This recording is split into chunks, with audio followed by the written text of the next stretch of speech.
Hi everyone, my name is Laura Trump. Today, I want to share a personal story about dealing with toxic people, especially my manipulative mother-in-law, and how her actions almost ruined my marriage. Thankfully, karma stepped in and turned things around. 5 years ago, I felt like I had everything I could want. I had a successful career as a marketing executive, a modern apartment in downtown Olympia, and a marriage I believed was perfect. My home was my safe space, especially my home office where I could focus and work without interruptions, or so I thought. But then came the regular interruptions. My mother-in-law, Julie, had a habit of making her presence felt, especially during our weekly family dinners. One evening, as I was catching up on work, she commented with her usual sugar-coated criticism. "Laura, darling, shouldn't you be cooking dinner instead of staring at that screen all day?" I took a deep breath and responded with a polite smile. "Actually, Julie, I just landed a big client today, which will increase our company's revenue by 60%. But she didn't miss a beat. "In my day," she said in that overly sweet tone, "women focused on family first, not chasing careers.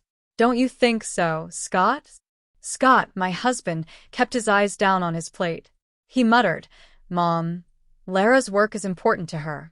She's really good at it." Julie wasn't satisfied. "Of course, dear. I just worry about your future. When will I get grandchildren? Laura is always working." These dinners were emotionally draining. Every week, Julie criticized my choices, my cooking, my career, even my priorities. She always wrapped her words in a fake kindness that made it hard to call her out. Things got worse when Scott received a big promotion at his software company.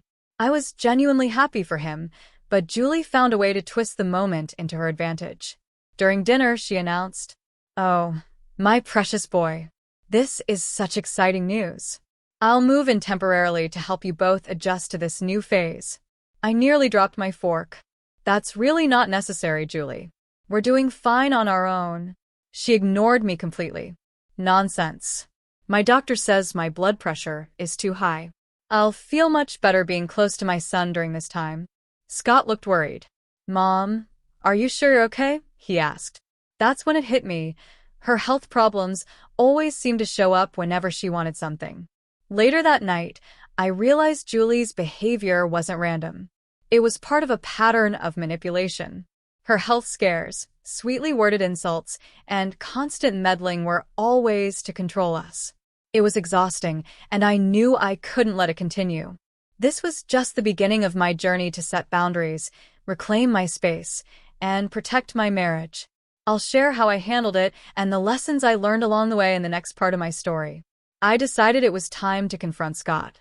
"Honey," I said, trying to stay calm, "your mother can't move in. This is our home, our space." Scott sighed. "It's just temporary, Laura. She hasn't been feeling well. Didn't you see how pale she looked the other day?" "She looked perfectly fine when she was criticizing my career choices," I shot back.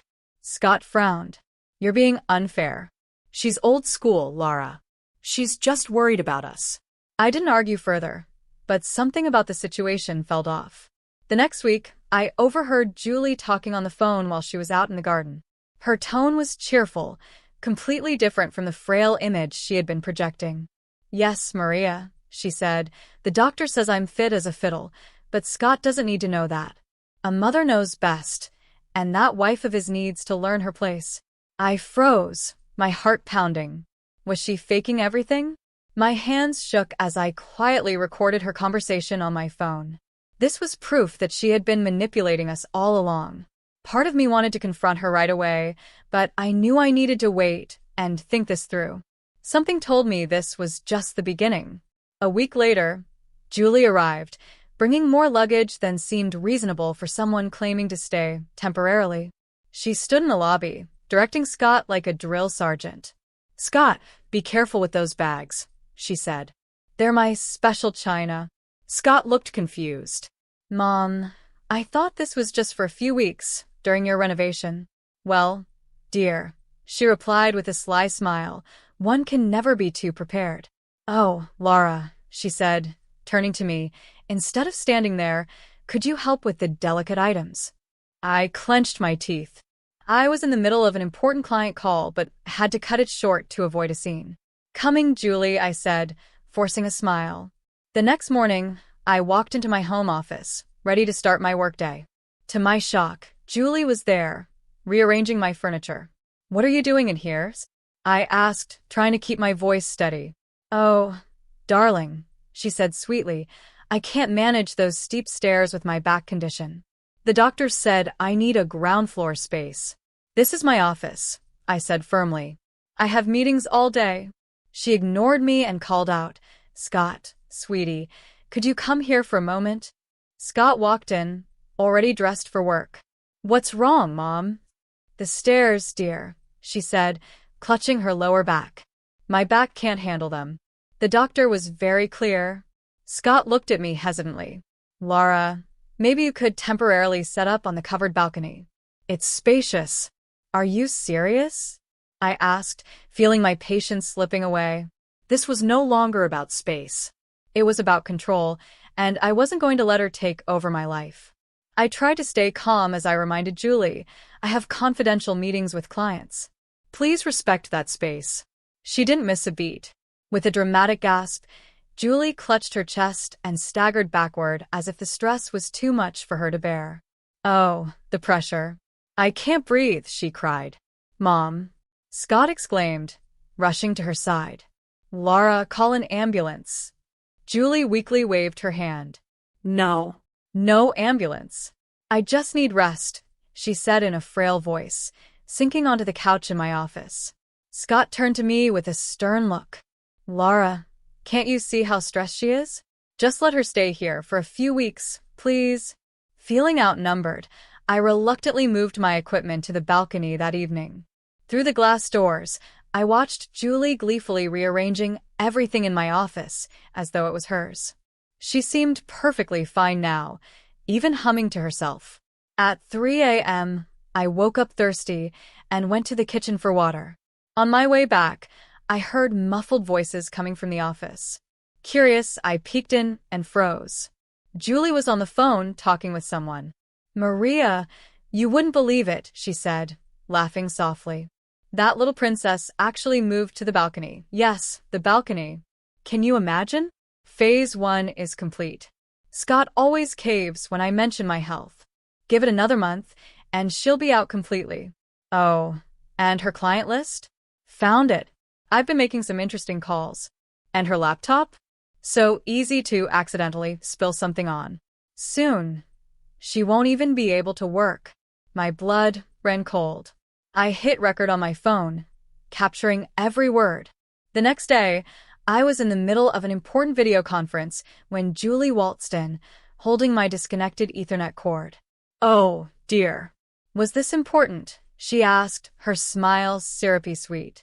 "Julie, I was in the middle of," I began, but she cut me off. "Don't take that tone with me," she snapped, clutching her chest again. My nerves can't handle hostility. Later that evening, I discovered my laptop drenched in coffee. Julie was quick to offer an excuse. "Must have been the cleaning lady," she said with a smug smile. From that point on, I locked up my equipment and used a mobile hotspot for my work. But seeing her play the role of the caring mother-in-law while sabotaging my career was unbearable. I knew I needed a better plan. One night, I overheard her in my office again. This time, she was impersonating me on the phone. "Hello, this is Laura Trump," she said in a falsely cheerful voice. "I'd like to cancel all my upcoming contracts." My stomach dropped.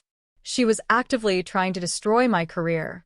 This had gone too far, and I knew it was time to expose her manipulative games. I watched the footage from the hidden camera I had set up in my office. Julie's voice came through clearly. "Yes, terminate everything. Family comes first, you understand," she said with her usual commanding tone. My heart sank as I realized just how far she was willing to go. Determined to uncover more, I started digging into her past. While going through old items, I stumbled across a wedding photo of Scott with another woman. Curious, I did some research and discovered her name was Janice, his ex-wife. I reached out to Janice and we agreed to meet at a quiet coffee shop. She greeted me with a knowing smile. "I never thought I'd hear from Scott's new wife," she said. "Ex-wife. Soon enough," I replied. If Julie has her way. Janice let out a bitter laugh. Let me guess. Health scares, mysterious accidents, and temporary moves that last forever? Yes, I said, nodding. She's also sabotaging my career. She's called my boss, ruined my presentations, and even tried to convince Scott that I'm cheating. Janice's expression turned serious. Did she ever open accounts in your name? Check your credit report. That night, I took her advice and checked my credit. My stomach dropped when I saw the results. 6 new credit cards and 2 personal loans had been opened in my name, all within the last month. My hands shook as I printed out the evidence. Just then, the printer exploded with ink, splattering everywhere. As I stood there in shock, Julie appeared in the doorway. Oh, Laura, she said with a fake gasp, such a shame about your important papers. Don't worry, though. I'm sure you have copies. Her smile faltered when I calmly replied, I do. Lots of them. Later, I overheard her whispering to Scott. I'm worried about Laura, she said in a concerned tone. She's so unstable, always taking pictures, staying up late. Maybe her work is too much for her. The next day, Scott approached me, looking uneasy. Laura, maybe you should take a break. Mom's really worried about your mental health. I raised an eyebrow. Is that what she thinks? I asked, my voice steady.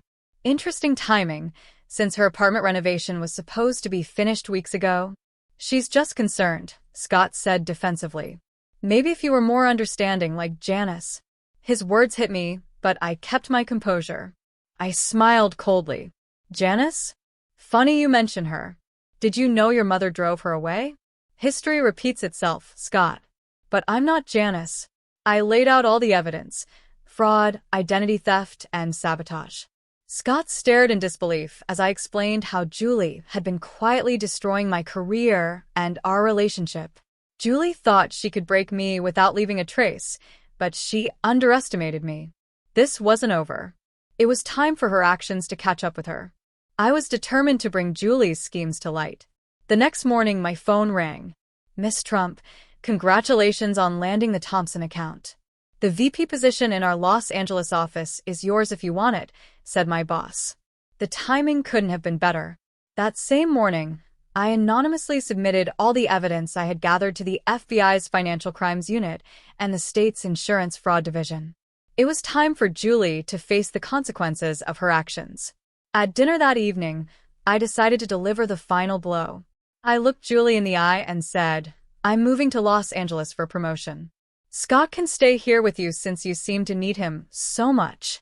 Julie sneered, her voice dripping with venom. Running away, are you? I always told Scott you'd abandon him for your career. Scott, sitting between us, looked completely bewildered. Laura, we can talk about this, he said. I stood firm. There's nothing left to discuss. I'm leaving next week. You have until then to decide. Your mother or your marriage. 4 days later, the doorbell rang.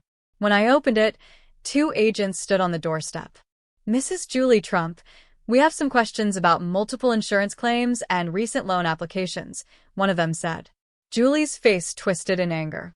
This is absurd. I've done nothing wrong. The agent held up a stack of documents. Then you won't mind explaining these credit cards opened in Laura Trump's name? Her eyes darted between the agents and me. She did this. Laura opened those accounts. She's framing me. I stepped forward, calm and steady. Really? Then why do we have footage of you making those calls, pretending to be me? And documentation of your previous insurance fraud cases? Julie's voice cracked as she turned to Scott. Tell them, Scott. Tell them your wife is lying. Scott stood frozen, staring at the credit card statements I had forwarded to his phone earlier. His voice was hollow when he finally spoke. Mom, what did you do? Julie's composure crumbled. Everything I did was for you, she cried. She was going to take you away from me. Her words fell flat. Scott didn't say another word. He simply handed the agents his phone, showing them the proof of her actions. As the agents led Julie out of the house, she kept protesting, but it was clear her lies had caught up with her. In that moment, I felt a sense of freedom I hadn't experienced in months. The web of manipulation Julie had spun around our lives was finally unraveling. Scott looked at me, his expression a mix of guilt and disbelief. Breaking free wasn't easy, but it was worth it. I had reclaimed my career, my sanity, and my future. Now it was time to start fresh, on my own terms. 2 weeks later, I was on a plane to Los Angeles. Scott kept calling, leaving voicemail after voicemail. "Laura, please." I had no idea. Mom's being charged with multiple felonies. She took out loans in my name too, cleaned out my savings. "Please call me back." Delete. "I'm sorry I didn't believe you. I should have seen it. Please give me another chance." Delete. 5 months went by. I had just closed a $20 million deal when my phone buzzed. It was a message from Janice, Julie guilty on all charges. 8 years for fraud, identity theft, and financial crimes. Another message followed, this time from Scott. "The divorce papers are signed. I'm in therapy now, trying to deal with everything. I know it's too late, but I finally understand what Mom did. To you. To Janice, to everyone. I'm so sorry." I glanced around my corner office, where awards lined the shelves and the Los Angeles city skyline shone through the windows. This was my fresh start. I was exactly where I was meant to be. "You're missing our team dinner, boss," my assistant said, poking her head into my office. "Be right there," I replied, smiling. Before heading out, I hovered over Scott's message for a moment. Then I deleted it. Some bridges aren't meant to be rebuilt. I had no regrets. "Did Alexander pick that amazing Italian place again?" asked my assistant as we left. "You know it," she said, grinning. As we strolled through the vibrant streets of Los Angeles, I felt a wave of contentment. Julie's temporary stay had turned into a permanent one, behind bars in state prison. Sometimes karma really does work flawlessly. I never applied to Scott. My life was better without the toxicity. I had learned to prioritize myself and surround myself with people who respected me. It's funny how toxic people always try to paint themselves as the victims when they finally get caught. Julie had done the same, but the truth caught up with her. What about you? How would you have handled Julie's manipulation? Would you have confronted her immediately or gathered evidence like I did? Some people think I was too harsh on Scott, but when someone consistently chooses their toxic parent over their partner, where do you draw the line? Let me know in the comments. How far would you go to protect your peace? As for me, I've moved on to a life free from drama and manipulation. And honestly, I've never been happier.